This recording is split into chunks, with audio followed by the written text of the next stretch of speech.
원래 소설에서도 베니랑 베벌리가 이어져? 아니죠. 그러면은 마이크랑 이어져? 아니죠. 그냥 빌이랑 이어져? 6명이죠.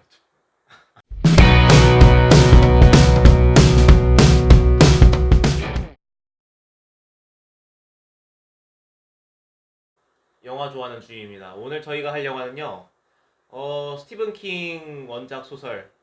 그 감독은 잘 모르겠어요. 그거 두 번째 이야기입니다. 그 스티븐 킹의 작품 중에서 영화화된 게 굉장히 많아요.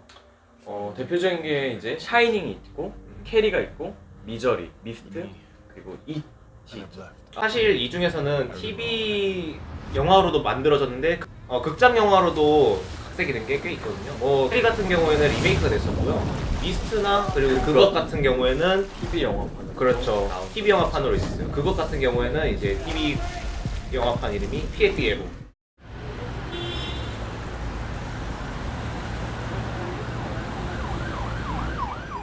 이 원투를 관통하는 주제는 성장이지. 성장이 그냥 내 몸이 자라서 어른이 됐다가 이 영화가 말하고 싶은 성장은 아닌 것 같아요. 그렇지. 이제 결국 나중에 어른이 된 이제 주인공을 보게 돼도 이제 에디의 에디는 어머니한테 굉장히 시달리는 인물이었는데 이제 챕터 2에서는 똑같은 아내를 만나서 똑같이 살고 있고. 베벌리 같은 경우에는 이제 아버지랑 남편 둘 다가 베벌리를 모두 정신적으로나 신체적으로나 학대하는 그런 씬이 많이 나오기도 했지.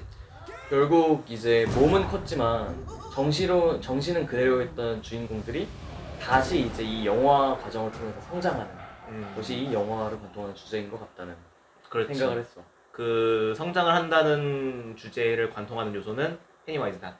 페니와이즈다. 그렇지. 그리고 그 어린 시절의 트라우마를 상징하는 존재이기도 하지. 그래서 근데 이 영화가 아무래도 굉장히 이제 재밌고 CG나 이런 것들이 참신하긴 한데 좀 그만큼 한계도 많이 있는 것 같아. 영화는 내가 보기에 총 3단계로 나눌 수가 있는데 첫 번째는 이제 아이들이 모이는 재결합, 두 번째가 이제 페니와이즈를 퇴치하기 위한 아티팩트를 찾는 과정, 나머지가 이제 아티팩트를 찾아서 페니와이즈를 퇴치하고 트라우마를 극복하는 과정, 이렇게 3개로 나눌 수가 있는 것 같아.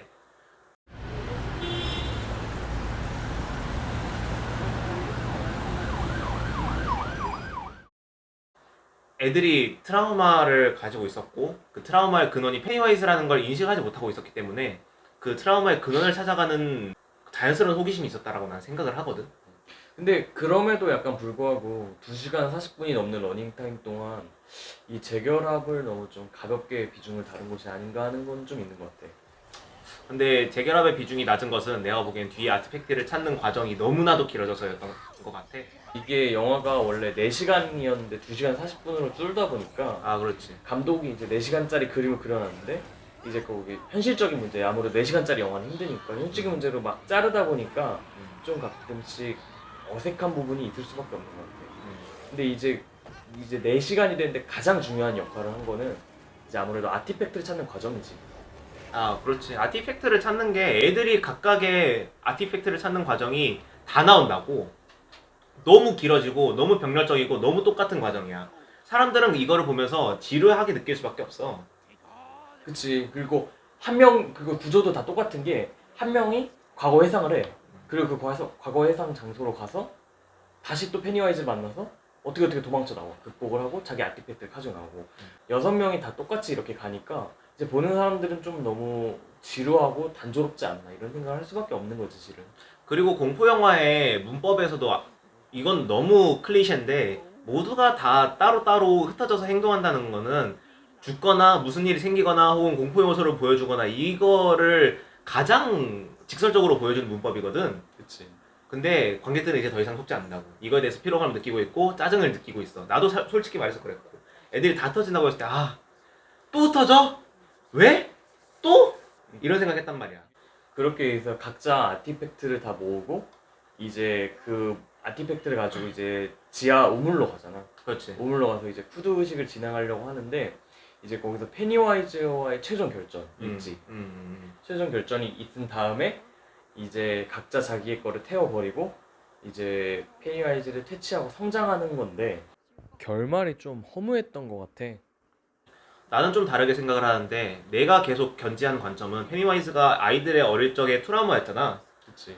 근데 사람들의 트라우마를 극복하는 과정은 자신의 트라우마를 직시를 하고 이것을 마치 병아리가 알에서 깨고 나오듯이 트라우마를 극복을 해야 된다는 거야.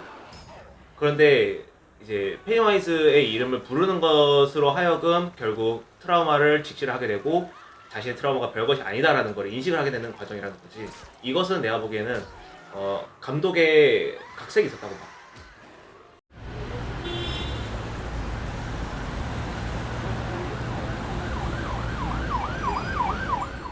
챕터 2는 아무래도 원에 비해서 좀 임팩트가 많이 약한 느낌은 있는 것 같아. 그렇지. 왜냐면은 원 같은 경우에는 조지가 그 오른쪽 팔에 막 떨어져가지고 막 이렇게 막 보동보동 하잖아. 그치. 그거 보면서 나 굉장히 충격 많이 받았거든. 챕터 1 같은 경우에는 아이들의 신체 묘사가 굉장히 적나라했었고 그것 때문에 나는 굉장히 많이 충격을 받았었어. 그런데 2 같은 경우에는 그런 신체 묘사가 없더라고. 참신하고 좀 임팩트 있고 충격적이었던 챕터 1에 비해서 챕터 2는 아무래도 성장에 좀 많은 요소를 두다 보니까 전체적으로 루즈하고 좀 늘어졌던 것 같아. 맞아. 그래서 보면은 챕터 2에서 나오는 괴물이 뭐 거미라든가 뭐 이제 한센병 환자라든가 이런 혹은 이제 폴 버니언 같은 약간 그런 공상 소설에서나 나올 것 같은 그런 괴물을 보여줌으로써 이게 좀 청소년들이 읽는 공장제 공포 소설이다. 그 정도의 영감 정도를 나는 받을 수밖에 없었고 또 약간 좀 주만지 같긴 했어. 구스범스라든가. 구스범스 같은 음. 그런 느낌이 아무래도 많았지.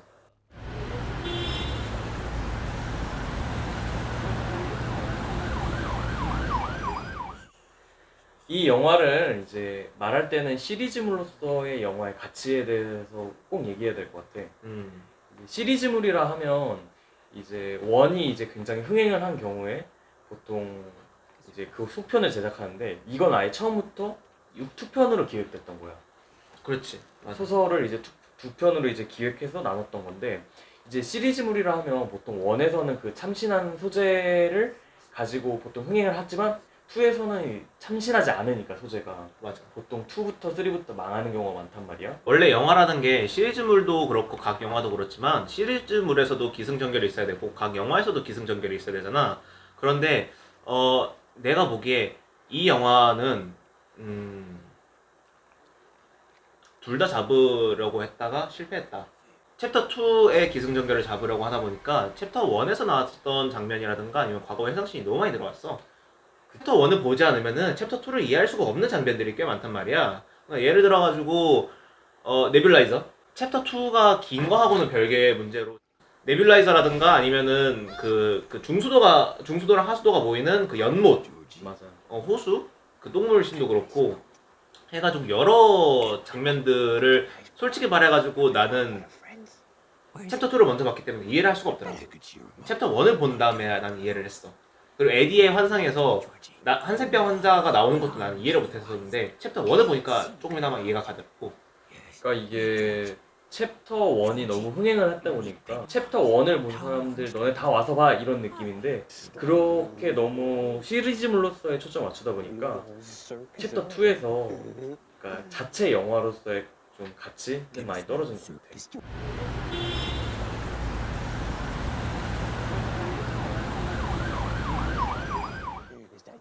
그것이 원래는 스티븐 킹의 소설이 원작이니까 소설에 대한 얘기를 짚고 넘어가지 않을 수가 없다라고 생각을 해. 굉장히 달라진 점이 많은데 음. 소설에서 이제 거북이가 굉장히 중요한 요소가 나오거든. 거북이가 이제 페니와이즈에 대항하는 이제 선한 신 정도로 나오는데 영화에서는 소품 그 이상도 이하도 아닌 이제 벤과 마이크의 역할이 이 영화와 소설에서는 좀 다르게 나타나는 것 같아. 벤 같은 경우에는 이제 영화에서는 대리의 역사에 대해서 이제 굉장히 연구를 하고 뭐 신문 스크랩을 하고 이런 인물로 보이잖아. 맞아. 근데 이제 소설에서는 그게 실은 다 마이크의 역할이었거든. 근데 이게 다시 챕터 2에 와서는 마이크가 갑자기 뜬금없이 그런 대리의 역사와 페니와이즈를 이제 27년 동안 이제 스크랩해오고 연구해놓은 인물로 나오니까 27년간 참 많은 변화가 있었구나 싶은데 이제 실은 그 모든 것들이 원래는 마이크의 역할이었던 거지. 아무래도 내 생각에는 벤의 그 러브라인을 잡기 위해서 벤한테 이제 좀 비중을 주다 보니까 벤한테 그런 지적이고 대리의 역사를 조사하는 일을 줬다가 다시 그걸 마이크한테 준 것 같아. 그러면 원래 소설에서도 베니랑 베벌리가 이어져? 아니오죠. 그러면은 마이크랑 이어져? 아니오죠. 그냥 빌이랑 이어져? 여섯 명이랑 이었죠. 야, 때려줘. 때려줘.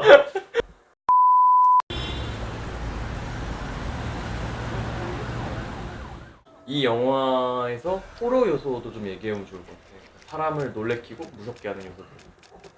솔직히 말해가지고 내가 앞에서 주만지 같다라고 얘기한 것처럼 호러 요소 자체는 정말 웃음이 나오고 하나도 안 무서웠어.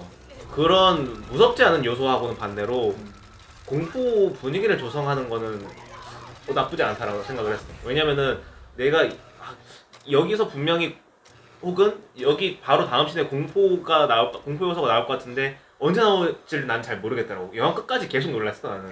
물론 안 물론 갑작스럽게 튀어났다는 점에서 공포 요소가 무서웠다는 점은 전혀 아니고. 점프 스퀘어가 주된 공포를 자아내는 요소였는데 나 같은 경우에는 좀 아쉬웠던 게 모든 점프 스퀘어가 같은 템포. 그러니까 이제 아무래도 그냥 바로 빡 놀래키는 게 아니고 한번 뭐 커튼을 딱 젖혔는데 뭐 없어 하지만 그 다음에 바로 딱 놀래키고. 근데 이제 이 영화에서 사용하는 모든 점프 스퀘어가 다 같은 템포란 말이에요. 한번 윽딱 이렇게. 그러니까 나는 오히려 뒤에 갈수록 좀 진부했던 것 같아. 모든 점프 스퀘어가 같은 템포다 보니까. 나는 근데 이 영화에서 좀 칭찬할 만했던 게 회상씬이라든가 현재씬이 이어지는 화면 전환에서 굉장히 매끄러웠어. 그리고 뭐 CG라든가 특수 분장이라든가 이런 것도 괜찮았다고 생각했거든. 근데 이거는 내가 전작이 전신이라서 그런 걸 수도 있고.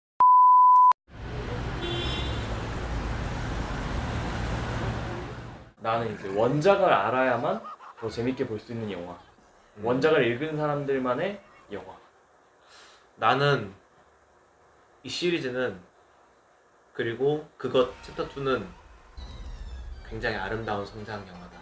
마치 보이후드와 같은. 지금 점심인데요. 뭐 어쨌거나 저쨌거나 영화 좋아하는 주임이었습니다. 감사합니다. 감사합니다.